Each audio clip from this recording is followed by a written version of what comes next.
వికారాబాద్ జిల్లాలో జరుగుతున్నటువంటి ఎలక్షన్స్ చాలా ప్రశాంత వాతావరణంలో స్టార్ట్ అయినాయి.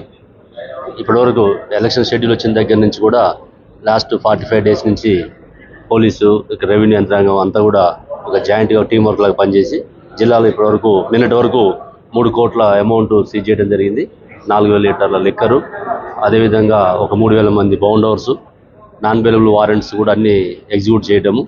ఇవన్నీ కూడా ఎన్ఫోర్స్మెంట్ విషయంలో ప్రాపర్గా FSTs, SSTs, inter state check పోస్టులతోటి ఇది సాధ్యమైంది. ఈరోజు కూడా మనకి మొత్తం జిల్లాలో 91 పోలీస్ రూట్స్ పెట్టుకోవడం జరిగింది. ప్రతి రూట్లో కూడా QRTs, striking force, static force అని చెప్పేసి 3 లేయర్స్ బందోబస్తు చేయడం జరిగింది. అందరూ కూడా మూమెంట్లో ఉన్నారు. ఎక్కడ ఏ కంప్లైంట్స్ వచ్చినా కూడా ఇమీడియట్గా దాన్ని అటెండ్ కావటం, సాల్వ్ చేయడం జరుగుతుంది. ఎవరన్నా ఇంకా మోడల్ కోడ్ వైలేషన్ చేస్తే తప్పకుండా వాళ్ళ మీద కేసులు ఉంటాయి, వాళ్ళ మీద కఠిన చర్యలు ఉంటాయని చెప్పి తెలియజేస్తుంది. అంటే ప్రతి ఒక్కరు కూడా ఓటు హక్కుని వినియోగించుకోవాలి. నేను కూడా ఇప్పుడే ఓటు వేయడం జరిగింది. ప్రతి ఒక్కరు కూడా ఇది ప్రజాస్వామ్యంలో ఓటు అనేది చాలా విలువైంది కాబట్టి కలెక్టర్ గారు ఎన్నో రోజుల నుంచి ఇక్కడ స్వీప్ యాక్టివిటీలో భాగంగా అందరికీ అవేర్నెస్ కూడా క్రియేట్ చేయడం జరిగింది. ప్రతి ఒక్కరు ఓటు హక్కుని వినియోగించుకొని మన జిల్లాలో ఓటింగ్ పర్సంటేజ్ పెంచాలని చెప్పేసి మా విజ్ఞప్తి.